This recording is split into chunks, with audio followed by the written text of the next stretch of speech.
I used to think that love, real love, was something you could protect if you worked hard enough.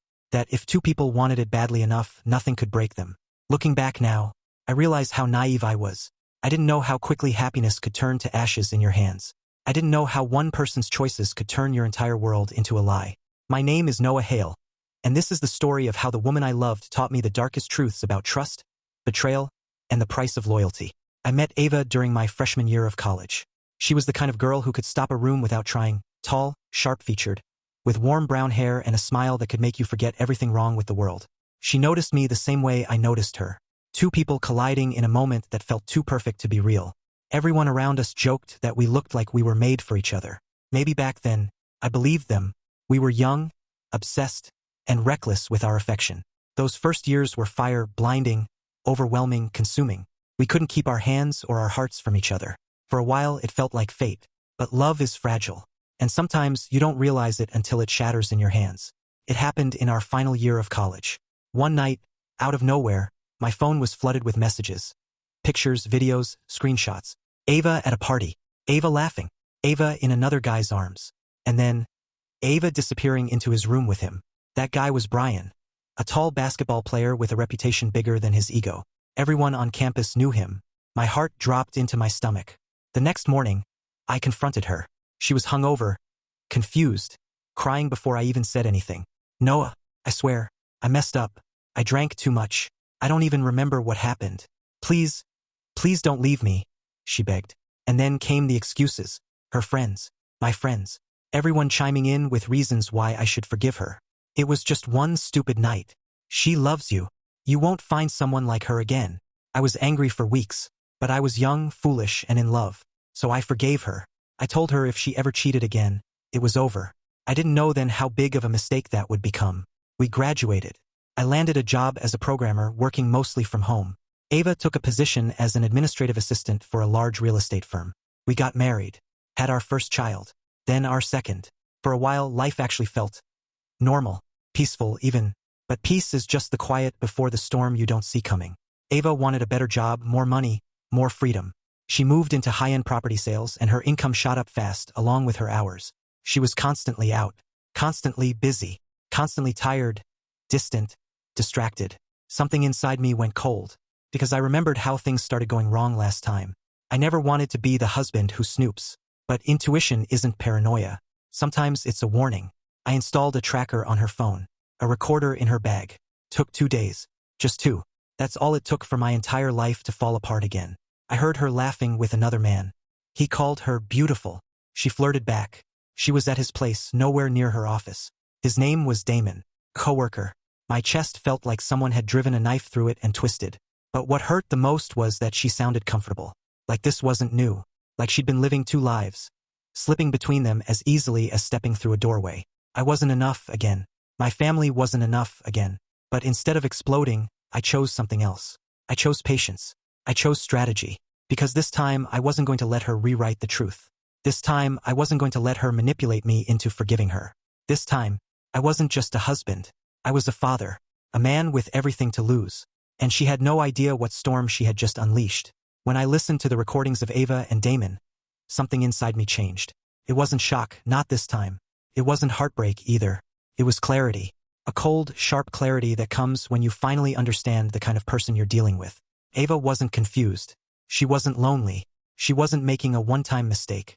She was choosing him, laughing with him, planning with him, and every innocent smile she gave our kids, every kiss she gave me, every love you, babe text she sent, it was all a lie. But instead of confronting her, I did the one thing she never expected. I acted like the perfect husband. When she came home that night, I had a warm dinner waiting for her, her favorite. The kids were dressed nicely. The house was spotless. I hugged her longer than usual, told her I missed her, told her we hadn't been close enough lately. Her eyes softened. She melted into the moment. She believed every second of it. She wanted to believe it. That's the thing about cheaters. They're masters at lying to themselves. For 2 days, I flooded her phone with pictures of the kids, sending her little miss you messages whenever I saw she was texting Damon. I watched, through the tracker, as she deleted her messages to him in a panic whenever my texts came in. She didn't want to get caught, but she also didn't want to stop. Then something happened that made me think maybe, just maybe, I could pull her back. She texted Damon. I can't meet Friday. My husband wants us to spend time together. She wasn't doing it for love. She was doing it because she sensed I was slipping away, and cheaters hate losing their backup plan. But I used that moment. I planned a date night, a beautiful restaurant, soft lights, dancing. We even tried to break our old record that night. We laughed. We kissed. We played at being in love. It almost felt real. Almost. The next day, we took the kids to a water park. Sunlight, slides, family photos. To anyone watching, we were the perfect couple. But perfection can be the greatest disguise for disaster. Because while she held my hand, while she kissed my cheek, while she played with the kids, her phone buzzed. A message from Damon. I miss you. Can't wait to see you. She didn't delete that one fast enough. And even worse, Ava smiled at the screen. Not a sad smile. Not a conflicted smile. No, a smile of wanting. On Wednesday morning, my phone pinged. A message from Ava to Damon. I'm counting the hours. I miss you. That was the moment something inside me snapped clean in two. All the softness from the last few days evaporated. All the hope. All the pretending. She wasn't conflicted. She wasn't confused. She was using me. Using the kids. Using our marriage as a safety net while she built another life behind my back. There's a point where anger stops burning hot and becomes something colder, something sharper. That's where I was. I didn't yell. I didn't confront her. I didn't expose the message. I simply decided, I'm done listening to her excuses. I'm done waiting for her honesty. I'm done letting her rewrite the truth. She had already left us, emotionally, mentally, morally. All that remained was to make sure the fallout landed exactly where it needed to. Through her phone camera, I finally saw Damon. He was sitting on a couch, scrolling, looking annoyed that Ava's phone buzzed. He wasn't anything impressive. Average face, average build. And yet he had the arrogance of someone who thought he owned the world. He wasn't just a cheater. He was a parasite. And Ava had handed him the keys to our life like it meant nothing. I stared at his face for a long moment. And for the first time in my life, I wasn't scared of losing Ava. I was scared of what I might do if I let my emotions take over. So I made a decision. I wouldn't confront him. I wouldn't punch him. I wouldn't give him the satisfaction of seeing my pain. No, I'd hurt him in a way he'd never forget. I'd hurt both of them in ways that wouldn't leave bruises, but scars. I stopped looking for explanations. Stopped giving her chances. Stopped believing she could ever be the person I once thought she was. From now on, every lie she told, every secret meeting, every broken promise, would become fuel, information, power, not to save our marriage, but to win when it finally collapsed. I would protect my kids, my home, my future. I would make sure she couldn't twist the story, couldn't paint me as the angry husband, couldn't gaslight the kids, couldn't manipulate her parents. And Damon, he was going to learn what it feels like to pick the wrong family to mess with. Because I wasn't just a husband anymore. I was a man preparing for war, and they had no idea how far I was willing to go. You have to understand something about Damon. He wasn't scared of consequences. He wasn't scared of Ava's marriage. He wasn't scared of hurting my kids. He wasn't scared of being caught. Men like him only fear humiliation. So that's exactly what I gave him. I rented a car that morning, one with a huge trunk. I needed the space. Inside that trunk was a metal pet cage, a thick black cloth, a heavy steel door ram, and one furious, terrified skunk I'd obtained through someone who owed me a favor. Everything was planned down to the second. Ava had left her phone at Damon's place. Not suspicious, just careless, because she thought no one was watching. But I was watching. I could see the location, hear the background noise, feel the perfect moment forming. I drove to Damon's front door, placed the cage directly in front of it, lifted the cage door, and covered everything with the black cloth. The only thing between the skunk and Damon's living room was Damon's front door. Then, I took the door ram, swung it back, and smashed it into his door so hard the sound echoed across the hall. A second time. The third. The skunk went berserk inside the cage, claws scraping, body slamming against the metal. The moment I heard Damon shout, "What the? Who's out there?" I activated the next part of the plan. I yanked the cage's outer door open and sprinted for the car. Just as I shut my door, I heard the faint squeal of metal, the skunk bursting free, followed by the sound I'd been waiting for. A scream, a thud, and then, retching, violent, uncontrollable retching. I turned on the audio feed from Ava's phone and listened. Damon, get it out, get it out. Oh God. IT sprayed. Ava, go call someone, call anyone. Open the windows. Oh God. IT sprayed again. Ava, I can't breathe, Damon. Oh God. I'm going to be sick. Then the sound of vomiting, both of them, and the skunk wasn't done. It sprayed again. I could hear it through the phone. The chaos, the gagging, the coughing, the panic. Ava tried to call 911. But the moment the cops answered, her phone locked. A simple remote lock from me. She thought it was her shaking hands. Her panic. Meanwhile, Damon tried to run for his phone. But the skunk chased him deeper into the house, spraying like it was its life mission. I heard crashing glass. Furniture tipping. More screaming. It was beautiful. Not because of the pain, but because they deserved every second of it. They weren't bleeding. They weren't injured. But humiliation leaves a mark deeper than any bruise. 15 minutes later, the police knocked on the door, then gagged, loudly, then backed up with their hands over their faces. One officer coughed so hard he almost dropped his gun. When they managed to enter, you could hear their boots sticking to the floor. They dragged Damon and Ava outside. Both of them were drenched, eyes red, clothes ruined, dripping from the spray. One officer spoke between breaths. "Why? Does it smell like the devil's bathroom in there?" Another said, "Ma'am. Sir. What exactly happened here?" Ava, shaking. "Someone put a skunk in the house." Damon, coughing. "No. They kicked the door. Trapped it. Just help, please." Then the officer froze, staring at Damon. "Sir, why is there skunk spray in your hair?" Damon, "It sprayed while I was... Ugh. While I was trying to... Oh God, not again." He vomited on his own shoes. Ava vomited right after him. The cops had no idea what to do. Animal control came. They got sprayed too. I sat in my parked car a block away, listening to it unfold like a symphony of justice. Ava and Damon spent the next hour outside, wrapped in cheap blankets, dry heaving while officers kept a generous distance. When the chaos was finally under control, Ava whispered, "Noah, is he going to know I was here?" Damon stopped vomiting long enough to answer, "He better not, or you're finished." Ava, "You don't think it was him, right?" Damon, "No. No man would risk going to jail like that. Just over this." I smiled. They had no idea how much they underestimated me. Later that day, my son Liam came to me. "Dad, why does Mom keep missing everything?" I kept my voice gentle. "She's busy, but I'm here. Always." He nodded. But Mia wasn't as soft. "Dad, she wasn't at my show. She didn't even try. I don't think she cares." My heart cracked hearing that. But I didn't lie to them. "She's making mistakes. Big ones. And she has to face them. But I will never let those mistakes fall on you too. Ever." They both hugged me. And for the first time, I realized they trusted me more than they trusted her. That mattered more than anything. When Ava got home later that night, still smelling faintly like skunk even after scrubbing, she tried to justify everything. "Noah, it wasn't my fault. Things happened. I had errands. My car had issues. I didn't raise my voice." "Ava, what could possibly matter more than your children?" She froze. She had no answer, because there wasn't one. And she knew it. One by one, her lies were collapsing. Her dignity was cracking.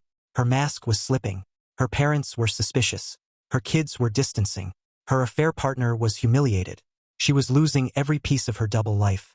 And she still didn't know that this was only the beginning. The real storm? It was still on the horizon. What Ava didn't understand, what she never understood, was that I wasn't reacting anymore. I wasn't spiraling. I wasn't begging. I wasn't clinging. I was planning. And plans, when executed with patience, cut deeper than anger ever could. After the skunk incident, Ava walked around like her nerves were frayed. She tried to pretend everything was normal, but she couldn't hide the fear in her eyes. Her parents barely spoke to her. The kids kept their distance. Even her friends stopped defending her. She felt the ground shifting, but she still didn't know the direction of the fall. So she doubled down on her lies. "I didn't mean to miss the show. My car wouldn't start. I just needed space. You're overreacting. It was just lunch." She tried everything. But lies are like cracks in glass. The more pressure you put on them, the faster they spread. Every story needs a wild card. In mine, that wild card was Kayla, Ava's older sister. Kayla was trouble, chaotic, dramatic, uninhibited, and proud of it. She had a history of ruining relationships, her own and other people's. Ava always judged her for it. But cheaters love hypocrites. They see a reflection of themselves. And when Ava felt cornered, she ran straight to the one person who would never call her out. Kayla. Kayla became her emotional backup, her fake support system, her justification. Men are controlling. Everyone cheats. Noah's too strict. You deserve freedom. You're stressed. You need attention. Kayla fed her exactly the poison she wanted to swallow. And Ava drank every drop. One night, After another argument between Ava and Mia, my daughter came to my office. Dad, do you think Mom still loves us? Number 10-year-old should ever ask that question. I pulled her into my arms. She loves you in her own way, sweetheart. But she's making choices that hurt everyone. That doesn't mean it's your fault. Her voice broke. Then why does she keep choosing someone else? I didn't answer, because she wasn't wrong. Liam asked later, Dad, are you and Mom gonna stay married? Kids see the truth long before adults admit it. I hugged him too. We'll get through this. And I promise, no matter what, your life will be safe. You will never lose me. That was a vow I would die before breaking. Meanwhile, Ava was panicking. She sensed the distance, the coldness, the shift in energy. She tried being nicer. She tried making my favorite meals. She tried apologizing without actually saying the words. But I kept my line. Say sorry to the kids. Say sorry to your parents. Tell the truth. She refused. Because cheaters don't apologize. They negotiate, manipulate, redirect. And when that didn't work, she snapped. Ava came into the kids' rooms after I told her not to. Sweetheart, it's all a misunderstanding. Dad is confused. I would never hurt you. I love you. We can be a happy family if Daddy stops being angry. I heard it from the hallway. I stepped in. Kids, go to your rooms. They left. But not before giving Ava the coldest looks I'd ever seen them give anyone. Ava turned on me the second the door shut. What did you tell them? Why are they acting like this? I told them the truth, I said calmly. You what? That you have another man. And until you're honest about it, we're not fixing anything. She froze, then whispered, You're poisoning them. No, Ava. You did that yourself. And for the first time, she didn't have a comeback. Just tears. But tears weren't enough anymore. A few days later, I visited her parents alone. I showed them a blurred screenshot of Ava and Damon together. A short audio clip of her laughing in another man's home. The list of dates she skipped family events for him. I didn't show them anything vulgar. Just enough to tell the truth. Her mother burst into tears. Her father stared ahead like something inside him had cracked in half. They thanked me for telling them. For being honest. For protecting the kids. I didn't want them to hate their daughter. I just didn't want Ava to be able to manipulate them again. And now she couldn't. That night, she confronted me. How could you tell them? How could you go behind my back like that? I looked her in the eyes. You've been going behind all our backs for months. She opened her mouth, closed it, and walked away. She didn't even try to defend herself anymore. Because she knew. She knew I wasn't bluffing. She knew I wasn't guessing. She knew I wasn't scared. She knew the ground beneath her feet was cracking, and she had nothing left to stand on. And like every cornered animal, she was about to make her most desperate move yet. A move involving her sister, a hotel room, and a trap she thought she could set, but had no idea I'd already prepared for. Ava thought she was clever. She thought she was one step ahead. She thought she could outmaneuver me with the same tricks she'd used on every man who ever trusted her. But she didn't know me anymore. She didn't realize that while she was plotting her one big move, I had already built a trap inside her trap. She was playing checkers. I was playing chess. And now the game was finally reaching its most dangerous stage. Ava sensed she was losing control. With her parents, her kids, her image, and me. She knew the marriage was slipping away. So she shifted into what cheaters do when the walls close in. Self-preservation mode. She went to the one person who would always support her wrong choices. Kayla. Kayla, who thrived on chaos. Kayla, who burned her own marriages down. Kayla, who loved drama like oxygen. Together, they came up with a brilliant plan, brilliant to them anyway. Trap me in a hotel room. Record me in a compromising position with Kayla. Use the footage to destroy me in court. Flip the narrative. Save Ava's reputation. Gain full custody. Take most of the money. Erase all evidence of her affair. It was a perfect plan. If the man they were plotting against wasn't 3 steps ahead. Ava called me one evening. Noah, I think we should talk. Not here. Not at home. Somewhere neutral. Neutral. That was her word for somewhere she could set me up. Okay, I said calmly. Where? I'll choose. I don't feel safe with you choosing the place. Translation. She needed to hide cameras in advance. But I wasn't playing along. No, I answered. If we're doing this, it will be in a place you can't prepare. There was a long silence on the line. Then she said, Fine, we'll meet at a hotel. But I'm choosing the room. No, I repeated. We'll go together. And I'll pick the room at the front desk. She protested, argued, pushed, but I didn't budge. Eventually she snapped. Fine, but Kayla's coming. I don't trust you alone. Perfect. I wanted her there.